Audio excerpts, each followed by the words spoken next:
seek Yah on this time that we're currently in, and He's giving me some insight and some confirmation. First thing I want to start off by saying is, when it comes to end times, if it's not in the Bible, if it's not lining up biblically, right, throw it out, because there are a lot of false doctrines and a lot of false teachings out here that are leading our people astray, particularly as it relates to the land, right?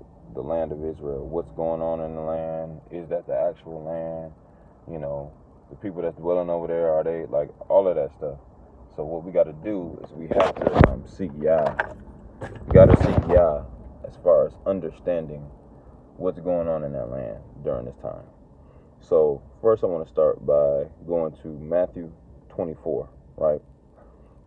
This is a scenario where the disciples asked Hamashiach, the Messiah, they asked him, you know, hey, when will be the end time? How do we know?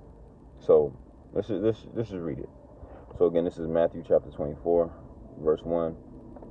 And Yeshua went out and departed from the temple, and his disciples came to him to show him the buildings of the temple, right?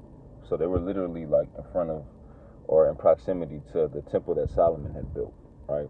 That was the temple during that time period.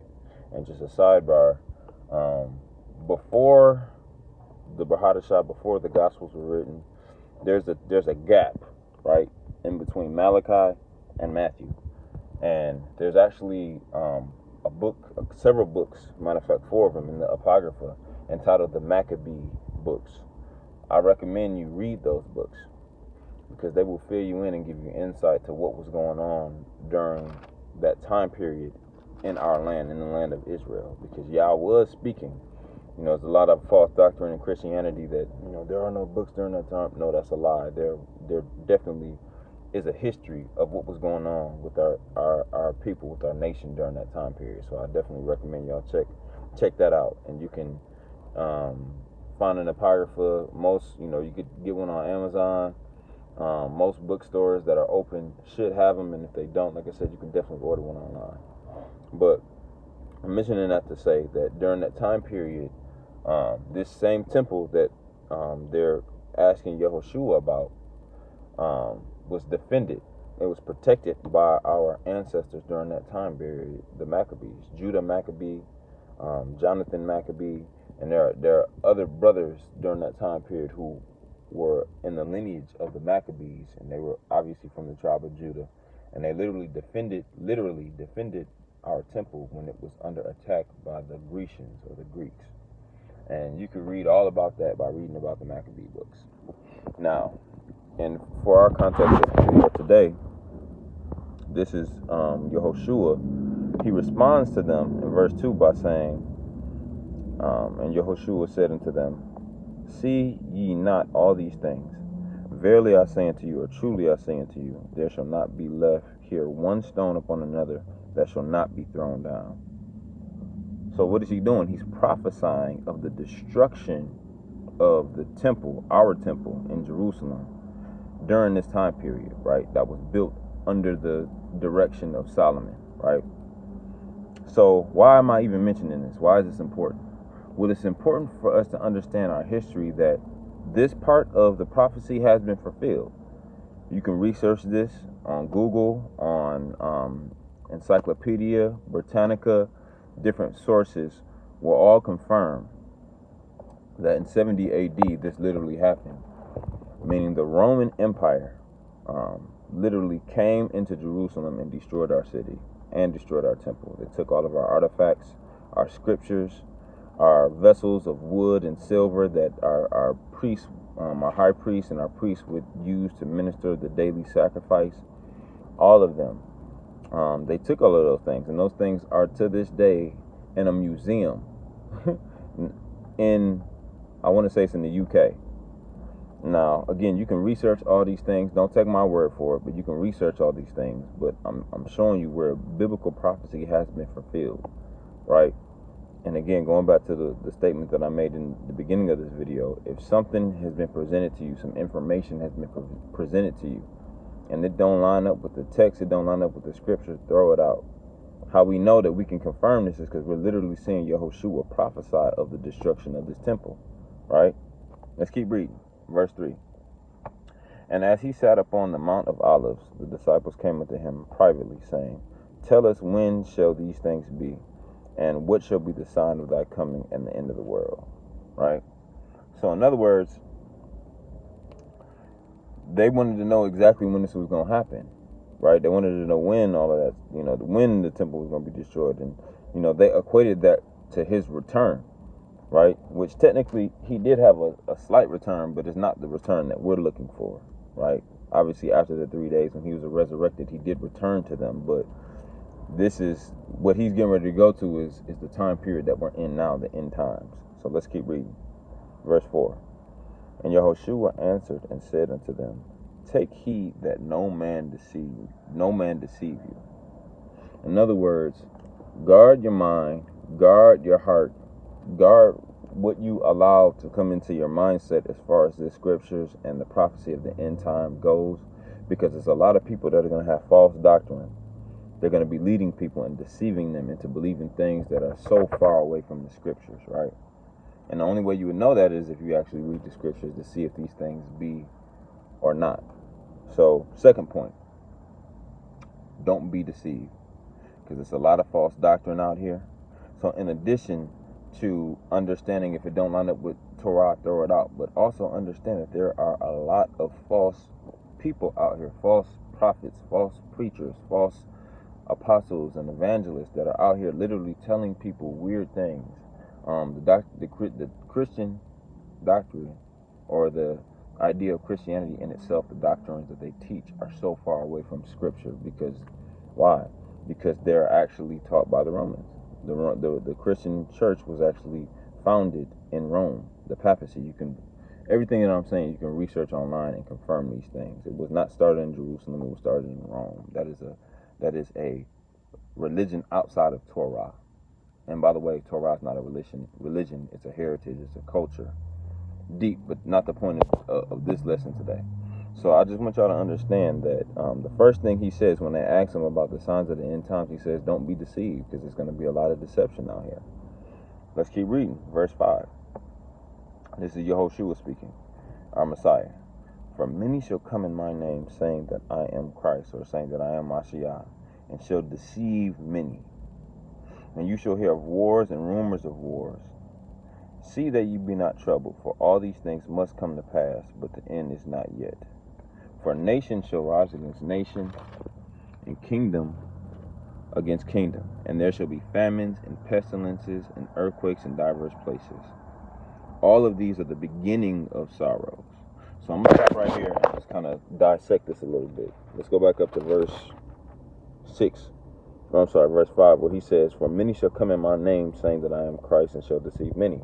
There are a lot of people out here that are claiming to be speaking the truth. Some of these people even speaking against Christianity, which, praise y'all for that, because it's definitely a major false doctrine in that religion. But even deeper than that, there are people in the truth that are still not representing these scriptures the way that they should, according to the text, according to Hamashiach. Meaning that they're coming in the name of Yahushua Hamashiach, but they're still teaching false doctrine. I hope you all know that there are many camps, many teachers, many churches, many leaders out here that are they're using the Hebrew names, they're using the right names, but they still got the off doctrine. Why? Because the Most High didn't call them to do what they're doing. And you notice based on the scripts, Yahushua says it out of his mouth. Many, look at what he says. For many shall come in my name, meaning more than a few. And I mentioned this in my video the other day, and I'm going to mention it again. But if you just Google, you do a short 10-minute Google search, maybe even less than that, Google search, and see how many people have actually came in the name of Hamashiach, claiming themselves to be Hamashiach, it'll blow your mind. The number is in like the 50s, maybe more than that, maybe like over 100 people, worldwide have come claiming to be Hamashiach or Christ himself. And it's sad when you see that, because ultimately you know that the clouds have not departed. We have not seen the Son of Man coming in great authority, as he says he will later in this chapter, and how it talks about in the book of Revelations. So again, we know that none of those people are Hamashiach, and many of those people have led a lot of our people astray, and it's a sad thing.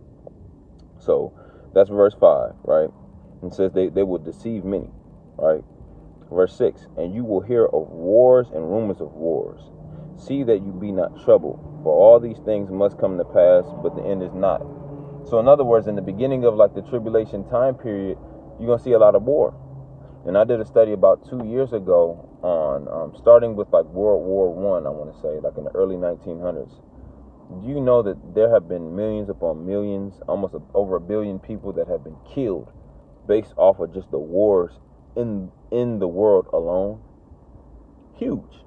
And I believe that that's what Hamashiach is referring to. Not only that, but there are extremely historic events that happen as far as the deception of our people, specifically the Balfour Declaration and a lot of the things as far as what happened to our land in 1948. You know, those who claim to be Yehudim and are not, and are of the synagogue of Hasatan, they literally entered our land in 1948, but it was all based off of wars and rumors of wars.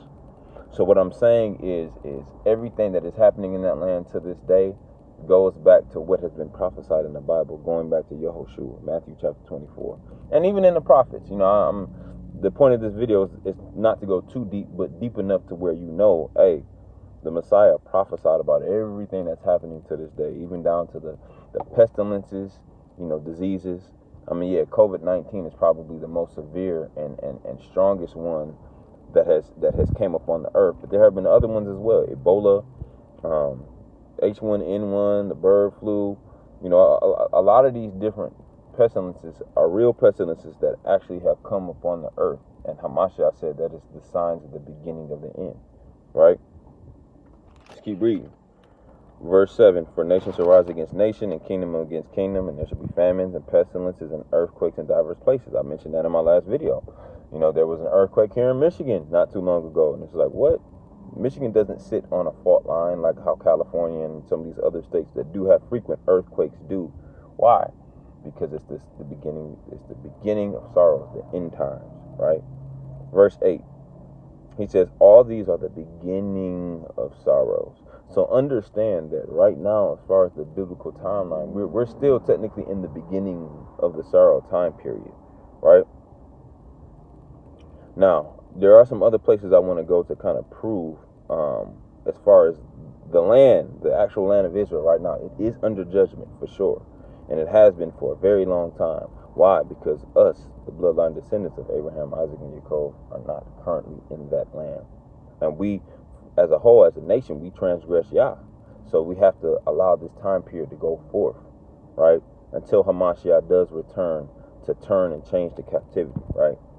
Go with me, if you will, to the book of Yoel, or the book of Joel, also known as the book of Joel, but it's really Yoel, right? And we're going to key in on verse, let me get there. Hallelujah. We're going to key in on chapter 2, right? And we're going to look at chapter 2. We're going to start at verse 1, and I'm just going to read a little bit, right? And I'm going to explain how this falls into play of what happened in 70 AD and what's happening now, right? So I'm going to read, again, this is the book of Joel, or Yoel, chapter 2, verse 1, where it says, blow ye the trumpet in Zion. Sound the alarm in my holy mountain. Let all the inhabitants of the land tremble. Key word, let all the inhabitants of the land tremble, right? For the day of Yahuwah comes, for it is nigh at hand. Now, I talked about this in our Shabbat lesson, last Shabbat, where we were talking about the turning of the captivity, part 1, where the day of Yahuwah is literally, it's a visitation of Yah bringing judgment, period. It could be upon Israel, it could be upon the heathen nations, it could be upon whoever, it could be upon the land. The day of Yahuwah is a general time period of visitation of Yahuwah. So again, understand that Hebraically, when you look that up, the Yom, the day, it's literally it's a time period. It's also in Scripture where it says a time period can be as of 1,000 years unto the Most High. That's in the book of Psalms, right? So understand that it might not necessarily just be in one day, even though there are scriptures in Revelations, I believe chapter 17, where it talks about how Babylon will fall in one day. That is fact. But it also could be a general time period that this is referring to, right? Just wanted to point that out.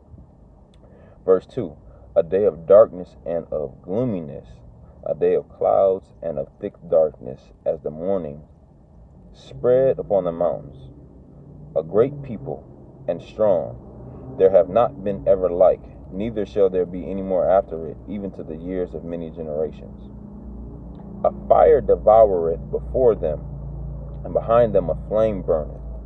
The land is as the Garden of Eden before them, and behind them a desolate wilderness. Yea, nothing shall escape them. So I want to stop and deal with this for a second.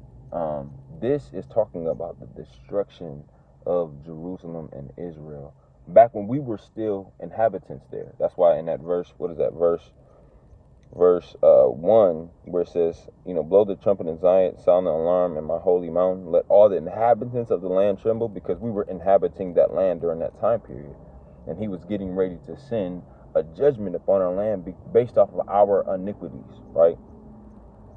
Now it says again, a day of darkness and of gloominess, a day of clouds and of thick darkness, the morning spread upon the mountains, great people strong. These are literally, this is Rome.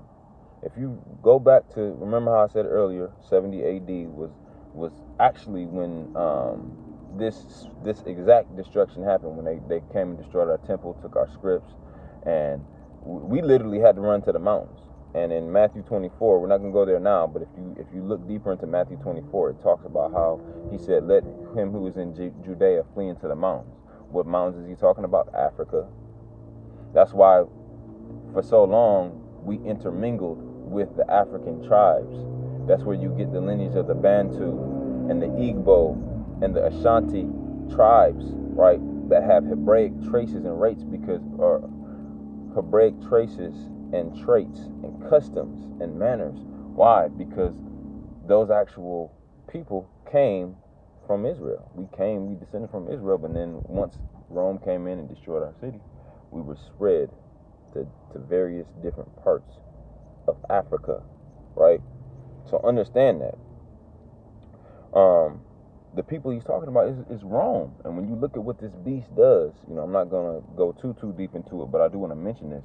If you look at Daniel's dreams and his dreams about the beast of Babylon, and you look in the book of Revelations and you see the beast that John saw, chapter 13, all the way through 16, you see the beast that Yohanan saw, right? It's literally describing the Roman Empire. It's describing Christianity. It's describing colonization of the European nations, right? Why?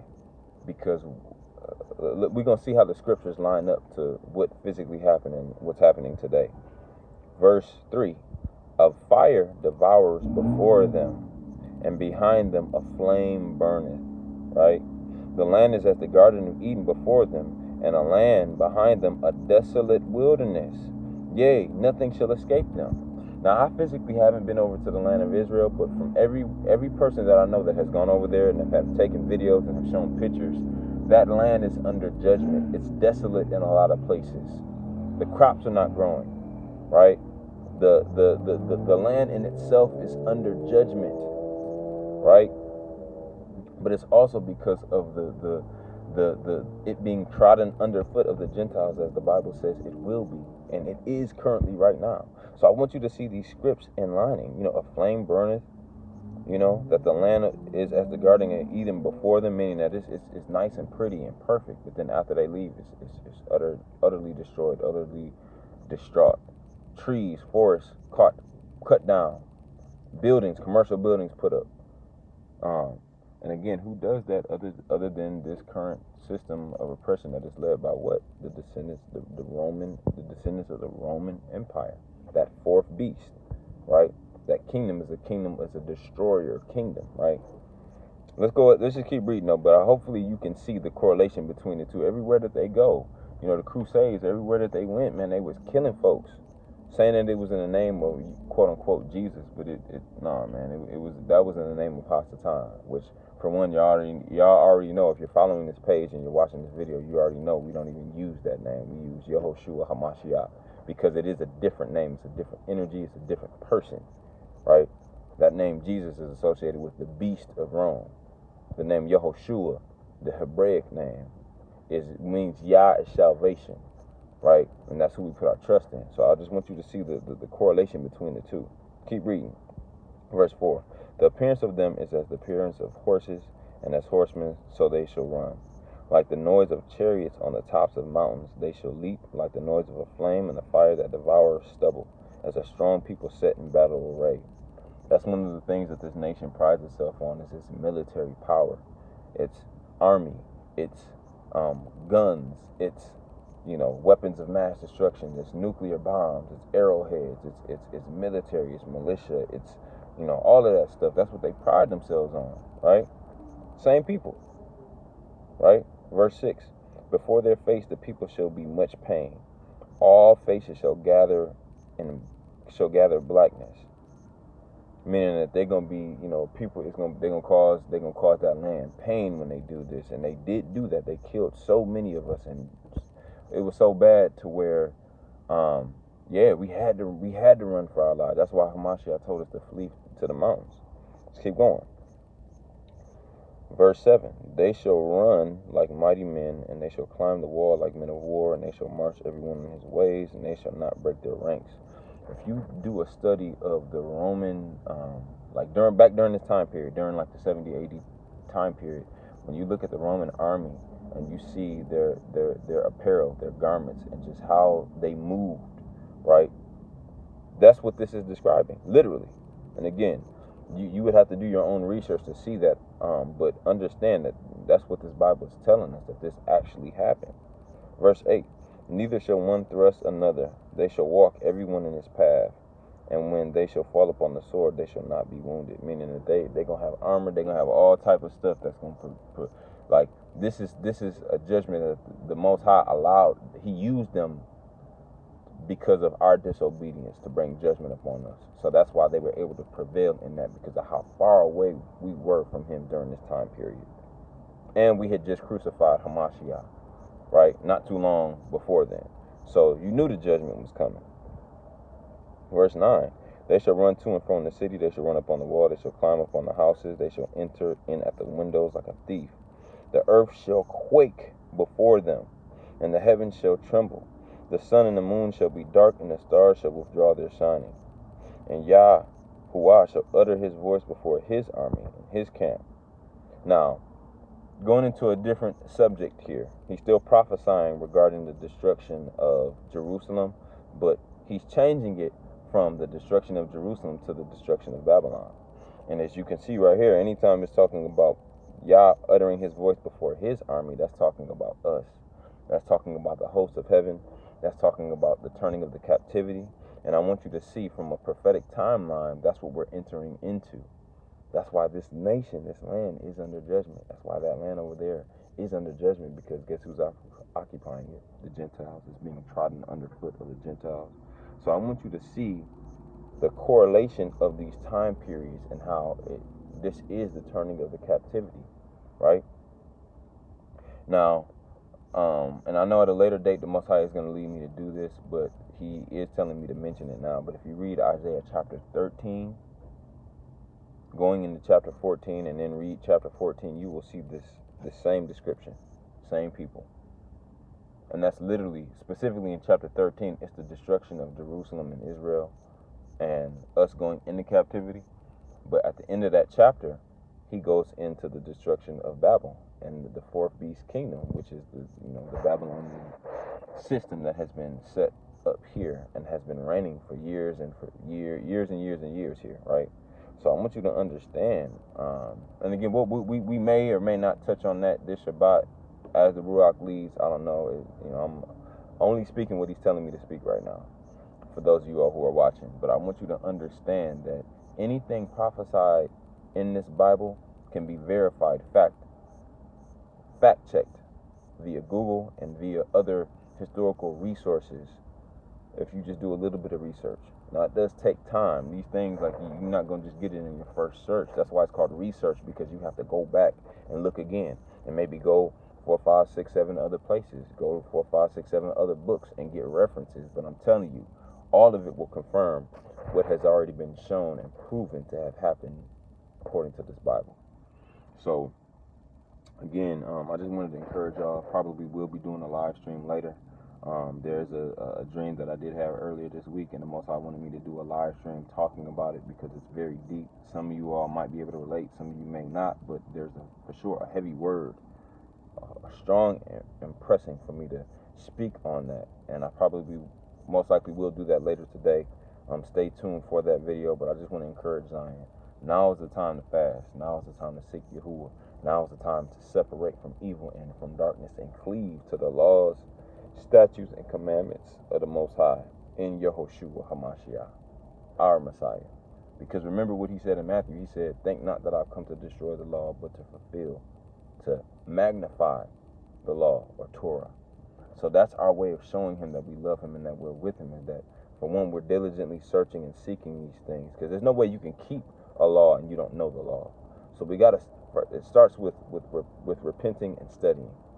Then after that, you apply what you learn. You know, that's literally what I can't think of the word right now, but hearkening is just applying what you've heard, applying what you've read, what you've been shown in these scripts. So again, just want to encourage Zion, stay strong. The turning of our captivity is near. He who endures to the end, the same shall be saved. And we should know, if you've been watching this channel, you've probably heard me describe what salvation is, and it's not the Christianity definition of salvation, right? It's literally being delivered from your enemies. That's what the biblical definition of salvation is. It's a deliverance from your oppressors, those who are seeking to destroy you and keep you captive, deliverance from them. And I've said it before, and I'm going to say it again, our captivity is nearing its end. It's been over 400 years since we've been in this land, and according to Genesis chapter 15, right, Abraham was shown a dream, and the Most High himself told Abraham, after 400 years, I will judge that nation who afflicted your descendants, right? So I just want to encourage y'all that captivity is being turned. So with that being said, I'm going to say shalom, and stay tuned for our live stream later. Shalom.